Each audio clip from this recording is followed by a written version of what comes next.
Commerce and accountancy optional in UPSC is one of the top scoring optional. As per the latest UPSC annual report, it is also providing more than 12% success rate, which is way higher than many other optionals. We are providing many free initiatives on commerce optional for the beginners. You can join our Telegram channel and you should follow our YouTube beginner series by the toppers and the teachers. You can also schedule one-to-one mentoring call with me to plan your strategy for the commerce optional. Our courses on the commerce include classroom course, enriched study material, detailed solution of the previous year questions, and the daily answer writing mock test and practice. We are also adding the value through value additions.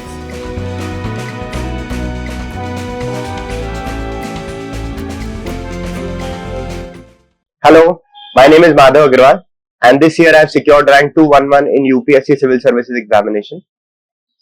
This video we will be discussing about my strategy to approach commerce optional and how we should prepare for that option, what were my sources and which coachings did I take help of.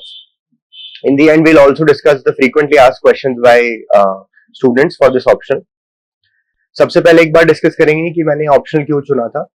So basically ये choice मेरे लिए बहुत difficult नहीं थी क्योंकि मैं एक chartered accountant हूँ. मैंने 2019 में एग्जाम क्लियर किया था, तो इसके लिए जो कंटेंट था वो काफी फ्रेश था और मेरा प्रेपरेशन लोड भी कम हो रहा था एंड धीरे धीरे जो जनरल स्टडीज का मंडेन नेचर है वो भी इससे बीट होता था. तो जब मैं जीएस से बोर हो जाता था तो एक ऑप्शनल में मुझे एक रिलैक्सिंग एनवायरनमेंट मिलता था पढ़ने के लिए. जो कॉमर्स ऑप्शन में मेरा स्कोर था इस बार इट वॉज 277. पेपर 1 में मैंने 150 मार्क्स सिक्योर किए थे और पेपर 2 में 127. Over the last 2 mains also मेरा स्कोर 260s की रेंज में रहा है. ओवरऑल स्कोर अगर देखें तो कॉमर्स ऑप्शन का स्कोर थोड़ा सा 300 को टच नहीं कर पा रहा है 3-4 इयर्स में एंड हाईएस्ट स्कोर्स भी अराउंड 280s 285s ही हैं. मैं अपने सोर्सेज को 2 पार्ट्स में डिस्कस करना चाहता हूं. सबसे पहले पेपर 1 को डिस्कस करेंगे. तो पेपर 1 का जो नेचर है इसमें न्यूमेरिकल क्वेश्चंस होते हैं और थ्योरी क्वेश्चंस होते हैं. उनको दोनों को बैलेंस लेके चलना पड़ता है. प्रेपरेशन के लिए इसमें मेरा मेन सोर्स जो था वो थे रैंकर्स क्लासेस के नोट्स. उनको बेस लेके मैंने इसके अपने खुद के नोट्स प्रिपेयर किए थे एंड ग्रेजुअली जो सीए का मटेरियल होता है विच इज इंटरमीडिएट लेवल का, उस लेवल की डिफिकल्टी से मैंने और न्यूमेरिकल क्वेश्चन सॉल्व किए थे. तो एक बार सब्जेक्ट वाइज अपन डिस्कस करेंगे. तो फॉर एग्जांपल फाइनेंशियल अकाउंटिंग जो पेपर 1 में आता है उसमें आपको खुद के नोट्स बनाने हैं by preparing by ensuring that you cover the PYQs and syllabus well. तो जो भी सिलेबस का आइटम है उसको आपको कवर करना है एंड जो PYQs हैं मेन आस्क पूछे गए हैं उनको भी आपको लेना है. तो ये आपने कवर किया रैंकर्स के नोट्स के थ्रू और जहां पे भी आपको गैप फील हुआ आपने गूगल सर्च के थ्रू किया. इसमें आप और चीजें क्या कर सकते हैं, एक फॉर्मूला शीट खुद की बना सकते हैं जहां पे आप मेन फॉर्मूलाज याद रखें या फिर मेन एडजस्टमेंट्स याद रखें फाइनल अकाउंट्स के, शेयर बेस्ड ट्रांजैक्शंस के. एएस इंडेस को आप प्रिपेयर करें, वो मैंने रैंकर्स के नोट्स के थ्रू किया था और जो सप्लीमेंट्री इंडेस के नोट्स वो प्रोवाइड करते हैं. इसमें एक टॉपिक आता है अमैलगमेशन जिसको बहुत एक बेसिक लेवल पे मैंने प्रिपेयर किया था थ्रू यूट्यूब वीडियोस. तो उस बेसिस पे क्या होता है कि अगर क्वेश्चन आपको अटेम्प्ट करना पड़ जाए वहां पे न्यूमेरिकल तो उतना आप डिफेंसिव वे में उसको अटेम्प्ट कर पाए. जनरली बहुत लेंथी होता है इसलिए स्टूडेंट्स इसको अवॉइड करते हैं. नेक्स्ट इसमें आता है कॉस्ट अकाउंटिंग. तो कॉस्ट अकाउंटिंग का भी बेसिस वही था, रैंकर्स के नोट्स और पीवाईक्यूज और सिलेबस का कवरेज. उसके बाद मैंने प्रैक्टिस के लिए आईपीसीसी का मटेरियल यूज किया था for topics like standard costing, material costing जो कि इंपॉर्टेंट टॉपिक्स होते हैं इसमें, मार्जिनल कॉस्टिंग, रिस्पॉन्सिबिलिटी कॉस्टिंग वगैरह जैसे कॉन्सेप्ट्स को समझने के लिए मैंने यूट्यूब वीडियोस का यूज किया था. कॉस्ट अकाउंटिंग में भी बहुत इंपॉर्टेंट है कि आप एक फॉर्मूला शीट बना लें और एक लर्निंग्स का शीट बनाए अपना. जो भी आप न्यूमेरिकल्स में मिस्टेक्स करते हैं या फिर सीखते हैं ओवर द 4-5 मंथ्स आप प्रैक्टिस करते हैं उसको एक नोट डाउन करते रहे एक सेपरेट शीट पे, एक नोटबुक में, ताकि एग्जाम वाले दिन आप उसको वापस देख पाए और वो गलतियां रिपीट नहीं करें. नेक्स्ट इसमें सब्जेक्ट आता है डायरेक्ट टैक्स और इनडायरेक्ट टैक्स. डायरेक्ट टैक्स का कवरेज काफी बेसिक लेवल पे किया गया है कंपेयर टू सी एग्जाम्स. तो इसके लिए मैंने रैंकर्स का मटेरियल ही यूज किया था. इसमें अपडेटेड सॉल्यूशंस रहते हैं जिसके थ्रू आप अप्रोच कर सकते हैं डायरेक्ट टैक्स, इनकम टैक्स को. जीएसटी भी है और थोड़ा बहुत वैट और सर्विस टैक्स का भी रेफरेंस रहता है. तो उनके लिए आप 4-5 पेज के नोट्स प्रिपेयर कर सकते हैं. डायरेक्ट टैक्स के रिवीजन के लिए मैंने सीए इंटरमीडिएट और फाइनल के प्रोफेसर थे जो अभी भी पढ़ाते हैं, सीए बवर बुराना सर। उनके रैपिड रिवीजन लेक्चर्स होते हैं, उसको आप यूज कर सकते हैं डिडक्शंस के चैप्टर्स को समझने के लिए, हाउस प्रॉपर्टी या इनकम फ्रॉम सैलरी। तो बहुत शॉर्ट वीडियोस होते हैं और वो आपको हेल्प करेंगे in a faster revision. Same goes for audit. Audit काफी थियोरेटिकल और ब्रीफ क्वेश्चंस ही आते हैं इसमें, 2-3 क्वेश्चंस आएंगे। उसके लिए आप 8-10 पेज के अपने बेसिक एक पेज के नोट्स प्रिपेयर कर सकते हैं। For example 1 page on audit of banking institution, 1 page on audit of charitable institutions, other aspects of company audit, basics of audit, differences in audit and investigation. इस type के topics के लिए आप एक brief content prepare कीजिए। And इसको मैंने supplement किया था जो मेरा सीए का मटेरियल था उसके की टर्म्स से। तो क्योंकि मैंने ऑडिट को काफी डिटेल में प्रिपेयर किया था, तो वहां से जो मैं टर्म्स यहाँ पे यूज कर सकता था, जैसे कि applicable financial reporting framework, sufficient and appropriate audit evidence, एक टीसीडब्ल्यूजी होता है, those charge with governance, standards on auditing का रेफरेंस अगर अपन लेके आ सकते हैं तो उसको अपन को लेके आना चाहिए, ऑडिट रिपोर्ट या उसका, तो उसके थ्रू आप प्रिपेयर कर सकते हैं। कंपनीज एक्ट का जो रेफरेंस इसमें आता है ऑडिट के सेक्शंस का, उसके लिए भी आप यूट्यूब पे सानिध्य सराफ सर है, उनका बहुत short audio clip revision based method है, उसको आप यूज कर सकते हैं टू ए फास्टर रिवीजन। एक बार आप बेसिक बुक से पढ़ लीजिए और फिर उसको मेमोराइज और इम्प्लीमेंट करने के लिए आप वो यूट्यूब वीडियो यूज कर सकते हैं।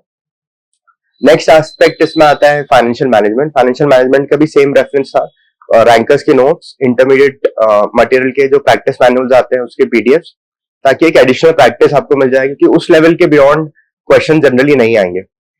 एंड आगे अपन डिस्कस करेंगे कि एफएम और एफआई के इलस्ट्रेशन आप जितना ज्यादा प्रैक्टिस करें अच्छा है पेपर अटेम्प्टिंग स्ट्रेटजी में।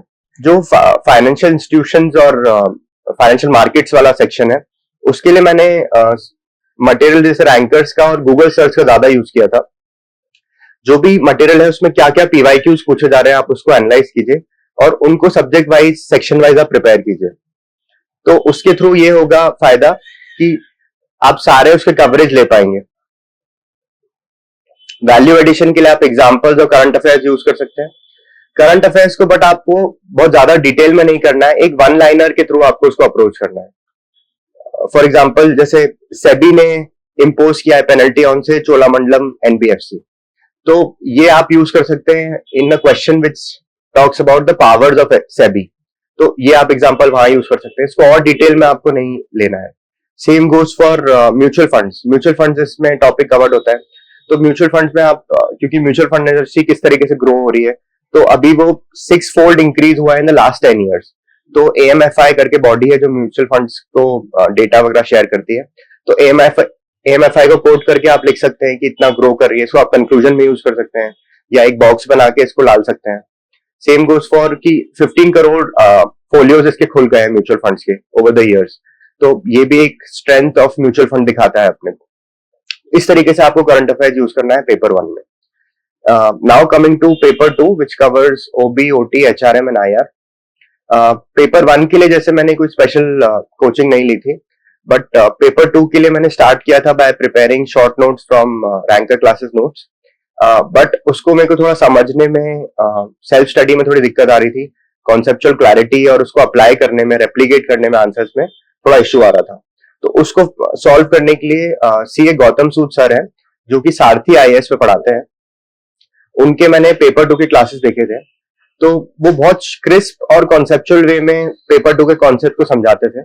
एंड वो लाइव क्लासेस से, डिस्कशन से, आंसर राइटिंग से ही मेरा एक बेस बना, जिसके थ्रू मैं और बेटर रैंकर्स के नोट्स को समझ पाया। एंड जो सर के नोट्स मिले और रैंकर्स के नोट्स को बेस लेके मैंने अपने खुद के एक शॉर्ट नोट्स बनाए। एंड ये थोड़ा सा एक साइकिल की तरह प्रोसेस चला। स्टार्टिंग में आपके नोट्स थोड़े बल्कि होते हैं, धीरे धीरे आपके रिविजन्स बढ़ते हैं, आप कंसोलिडेट करते हैं, तो वो सिंप्लीफाई हो जाते हैं। पेपर 2 में बेसिक्स कवर करने के बाद इंपॉर्टेंट होता है value additions. Value additions can be in the form of thinkers, examples, diagrams, quotes. इसके लिए डीएडमी आईएएस के सीए राहुल सर है, उन्होंने मुझे हेल्प किया था by providing compilations of these. उनको आप रेफर कर सकते हैं, उनसे कनेक्ट कर सकते हैं। इसके अलावा मैंने अपने लेवल पे और एक ग्रुप के लेवल पे भी ये वैल्यू एडिशंस कवर किए थे, ताकि थोड़ा सा आपको एज मिले, आप डिफरेंट उसको क्रिएट कर पाए। तो इस तरीके से आप वैल्यू एडिशन को कवर करेंगे तो इंपॉर्टेंट रहेगा। एंड आपको ये ध्यान रखना है कि वैल्यू एडिशन को आप प्राइमरी नहीं बना ले। Value additions are a cherry on the cake. Cake आपका अभी भी कंटेंट है, तो केक में मास्टरी करेंगे, चेरी को अपन लास्ट में भी ग्रेजुअली उसको अपन अपडेट कर पाएंगे। स्टार्टिंग से ही आप एकदम वैल्यू एडिशन के पीछे मत भागे। पेपर 2 में और जो मेरे लिए हेल्प किया था कि पीवाईक्यू सेंट्रिक मैंने प्रेपरेशन करी थी। सो जब आप पीवाईक्यू सेंट्रिक प्रेपरेशन करते हैं तो आपको पता रहता है कि इस चैप्टर में कौन कौन से मेन क्वेश्चंस और थीम्स रिपीट हो रहे हैं, क्योंकि almost 70 to 80% paper will come from the previous year questions. तो आप उसको डिटेल में देखें। इवन लास्ट 30-35 ईयर्स के भी क्वेश्चंस रिपीट हो जाते हैं। सो आप अपनी रेंज को सीमित नहीं रखें 8-10 साल के लिए, बट आप बियॉन्ड जाएं। तो आप रैंकर्स के कंपाइलेशन, डीआरमी आईएएस का पीवाईक्यू सॉल्यूशंस, आप इनको यूज कर सकते हैं, जिसमें ऑलरेडी एक ब्रीफ आउटलाइन और सॉल्यूशंस नोट्स की दी गई है। नेक्स्ट एस्पेक्ट इसमें अपन कवर करने वाले हैं टेस्ट सीरीज। टेस्ट सीरीज का क्या रोल होता है, वो आपको टाइम मैनेजमेंट करने में हेल्प करता है। टेस्ट सीरीज के आप टाइम टेबल से चलते हैं तो आप एक प्रॉपर सिलेबस कंप्लीशन कर पाते हैं। तो ये जो क्वेश्चन आप यूज करते हैं, कौन सा चूज करना है, कौन सा छोड़ना है, ये भी आपको टेस्ट सीरीज के थ्रू समझ में आता है। ओवर द इयर्स मैंने रैंकर्स का, डीएडमी एंड वाजीराम तीनों के टेस्ट सीरीज ट्राई करे हैं। सबके अपने अपने एडवांटेजेस हैं। मैंने ज्यादा रिलाय किया था लास्ट 2 अटेम्प्ट्स में on writing questions in a group. जो सिलेक्टेड प्रीलिम्स जिन्होंने क्लियर किया है उनके साथ मैं प्रैक्टिस किया था पीवाईक्यूज का, जिसको मैं अभी डिटेल में समझाता हूं।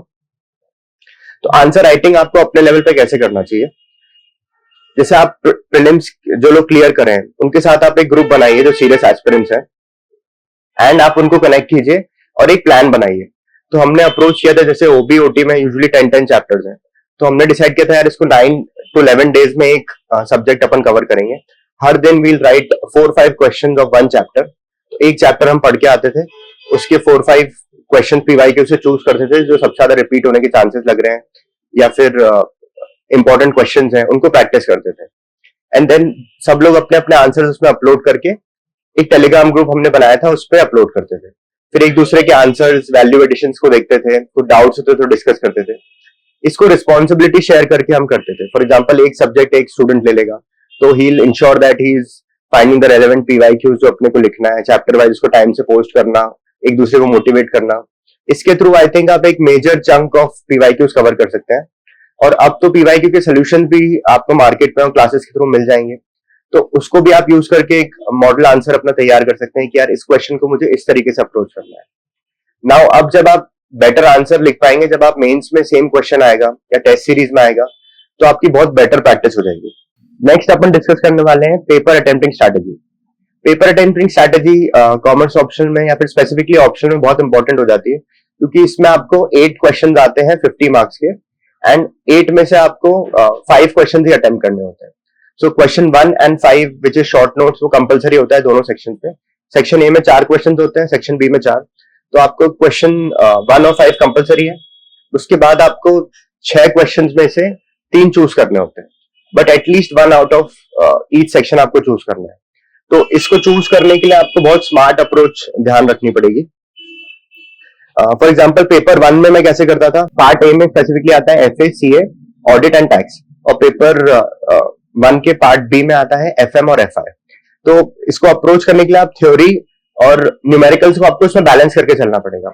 बहुत लोग ये समझते हैं कि पेपर 1 न्यूमेरिकल है, वहां पे हम लोग ज्यादा मार्क्स स्कोर तो कर सकते हैं, बट उसको आपको ध्यान रखना पड़ेगा कि आप इक्वली थ्योरी भी इसमें अपनी प्रेपरेशन में लाएं, क्योंकि 50-50 मार्क के शॉर्ट नोट्स और जो 3 क्वेश्चन आप चूज करेंगे उसमें 10 to 15 मार्क्स की थ्योरी होगी।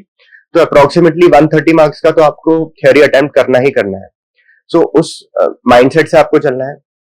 नेक्स्ट इसमें आता है क्वेश्चन चूज करने का बेसिस आपका क्या होना चाहिए।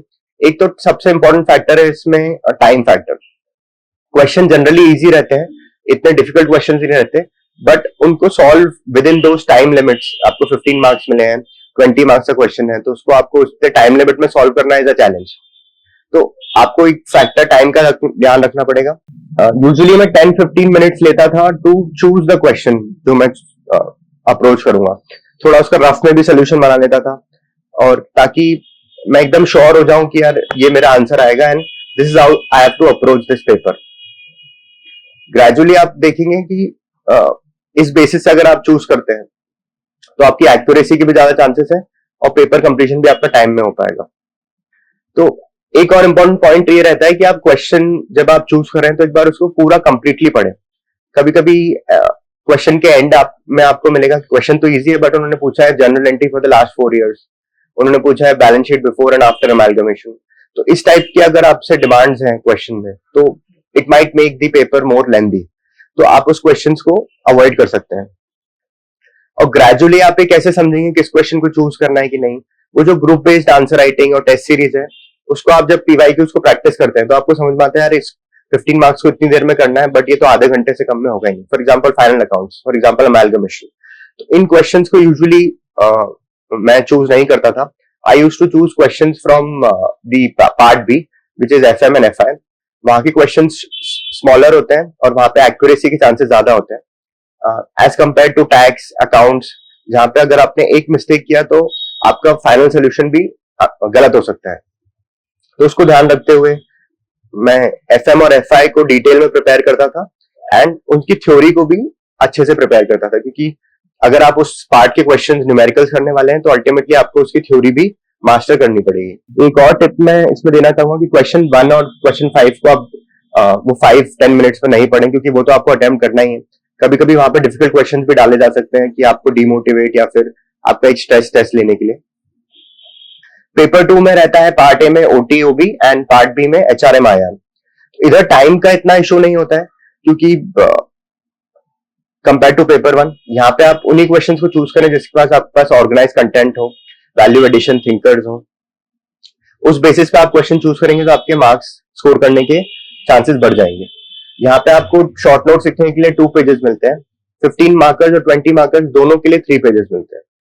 कंपेयर टू अदर ऑप्शंस जैसे पीएसआईआर वगैरह में 4 पेजेस मिलते हैं टू राइट 20 मार्कर्स।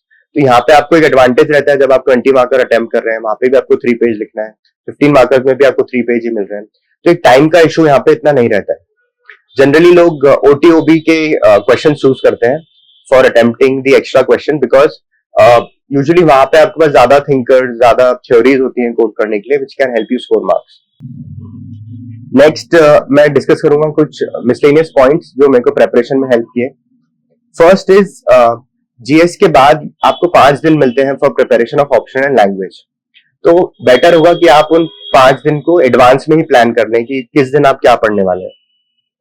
मेरी स्ट्रैटेजी ये रहती थी कि पेपर 1 का एक रिविजन और पेपर 2 के 2 रिविजन मैं उस टाइम पे कर पाऊं। तो डे 1 पे मैं एफएम, टैक्स, ओटी, आईआर को एक क्विक रिविजन देता था, डे 2 पे CA, FA, audit, OB and HRM को, तो डे 3 पे फाइनेंशियल इंस्टीट्यूशंस को देता था और डे 1 और 2 में कुछ अगर लेफ्ट ओवर रह गया तो उसको, और आंसर राइटिंग प्रैक्टिस करता था।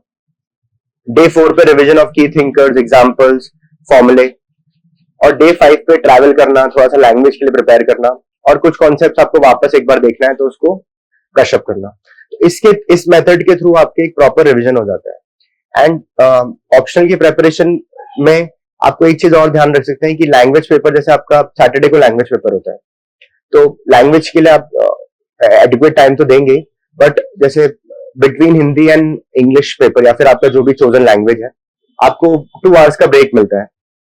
2 आवर्स के ब्रेक में भी आप यूजुअली इंग्लिश या हिंदी तो रिवाइज करेंगे नहीं, तो बेटर होगा आप उस 1 आवर को यूज करके हाफ आवर में ओटीओबी रिवाइज कर लें या फिर जो भी आपको सेक्शन ऑप्शन का यूज करना है तो वहां का आप 1 घंटा वहां से स्टील कर सकते हैं। इवनिंग में आपको 5 o'clock आपका पेपर खत्म होगा, 6 से आप पढ़ाई करेंगे से 11 o'clock तक, तो 5 आवर्स हैं। 5 आवर्स को आप डिवाइड करें कि 1 आवर ईच आप प्रिपेयर करेंगे से एफए, सीए, टैक्स, एफएम, और हाफ आवर आप एक बार और एचआरएम आईआर रिवाइज कर लीजिए। सुबह उठ के आपने हाफ आवर में ऑडिट और एफआई रिवाइज कर लिया। इसके थ्रू आपका एक पूरा रिवीजन हो जाएगा। फिर वापस पेपर 1 और पेपर 2 के गैप में आपको 1 घंटा मिलेगा, उसमें आप 15 मिनट सबको दे दीजिए, OT, OB, IR and HRM. उसके आप थिंकर्स, वैल्यू एडिशन को रिवाइज कर लेंगे तो वापस वो सरफेस पे आ जाएंगे। नेक्स्ट पॉइंट ये है कि आप अपनी मिस्टेक्स और न्यूमेरिकल्स की मिस्टेक्स को एक सोल्यूशन और एक लर्निंग्स की शीट बनाए जिसको आप उसमें नोट डाउन करते जाएं। ग्रेजुअली आप उसको देखते जाएंगे तो आपकी फाइनल डे पे मिस्टेक्स भी कम होंगी, और क्योंकि आप साल भर मेहनत करते हैं, न्यूमेरिकल सॉल्व करते हैं, बट अगर आप एंड में उनकी गलतियां को वापस से रिपीट करें तो वो कोई पॉइंट नहीं है। तो बेटर है कि आप उसमें सिली मिस्टेक्स अपनी लिखें और उसको इस तरीके से अप्रोच करें कि आपको एक्यूरेसी बढ़े। सेकंड इसमें रहता है ऑप्शन में predicting the most important topics. Usually cycle based method से चलता है, ऑल्टरनेट ईयर्स थीम्स रिपीट हो जाती हैं, तो उसको आप ध्यान रखें, उन पर ज्यादा फोकस करें रिविजन का। ऐसा नहीं है कि सिर्फ वही एरियाज आपको प्रिपेयर करने हैं, बट उन एरियाज को आप थोड़ा और डिटेल में देख सकते हैं, उसके स्ट्रक्चर्स बना सकते हैं। टॉपिक्स कभी कभी बहुत टाइम तक नहीं पूछे जाते, जो गैप्स आते हैं वो सडनली पूछ लिए जाते हैं, तो उनको आप ट्रैक कर सकते हैं कि कौन सा टॉपिक बहुत टाइम से नहीं पूछा है। एक सेक्शन जो मेरे को हेल्प करता है कि वॉइस क्लिप्स के थ्रू मैं पढ़ता हूँ। तो जब भी मैं रिविजन करता हूँ या पढ़ रहा हूँ तो मैं अपना फोन का या लैपटॉप का रिकॉर्डर ऐप ऑन कर देता हूँ। तो उससे क्या होता है कि वो नोट्स जो मैं बोलता जा रहा हूँ पढ़ते पढ़ते वो रिकॉर्ड हो जाता है एक फॉर्म में। अब बाद में एक टाइम आता है जब आपका पढ़ने का मन नहीं हो रहा है या फिर आपको एक क्विक रिवीजन करना है, तो मैं उनको यूज करता था, खुद ही उनसे सुनता था और ईयरफोन्स लगा के, एंड देन उससे एक फास्टर रिवीजन मेरा हो पाता था। कुछ कुछ कॉन्सेप्ट्स होते हैं जो बहुत परेशान करते हैं, फॉर एग्जांपल ऑडिट, तो ऑडिट का मेरे पास 15 मिनट्स का एक रिकॉर्डेड वॉइस क्लिप है मेरा खुद का, तो उससे मैं सुन लेता हूँ। अकाउंटिंग स्टैंडर्ड्स अगर अपन पढ़ने जाते हैं तो कभी कभी एक दिन भी लग जाएगा, बट अगर आपने उसको 1-2 घंटे में रिकॉर्ड कर लिया तो आपका रिवीजन फास्टर हो जाएगा। आप वो 5 डेज में भी जो जीएस के बाद है उसमें आप राइटिंग प्रैक्टिस जरूर करें, क्योंकि जीएस की जोन से बाहर आने के लिए आपको वापस ऑप्शनल की जोन में एक थोड़े सा आंसर्स लिखना चाहिए, दोनों पेपर 1 और पेपर 2 के। कंटिन्यूस रिविजन आपको हेल्प करेंगे एक्टिव रिकॉलिंग के लिए, जो मैं आगे वाली वीडियो में डिस्कस करूंगा। एक टिप रहती है कि आप प्रैक्टिकल क्वेश्चंस में थ्योरी को डालें थोड़ा थोड़ा, और थ्योरी क्वेश्चन में थोड़ा इलस्ट्रेशन और प्रैक्टिकल को लेके आए। ये आपको ज्यादा हेल्प करेगा टू स्कोर मोर मार्क्स। ये थी मेरी strategy for sharing commerce option. और भी डिटेल में आप जानने के लिए मेरे टेलीग्राम चैनल से जुड़ सकते हैं, और मेरा ईमेल भी इस डिस्क्रिप्शन बॉक्स में होगा। Thank you so much and all the best.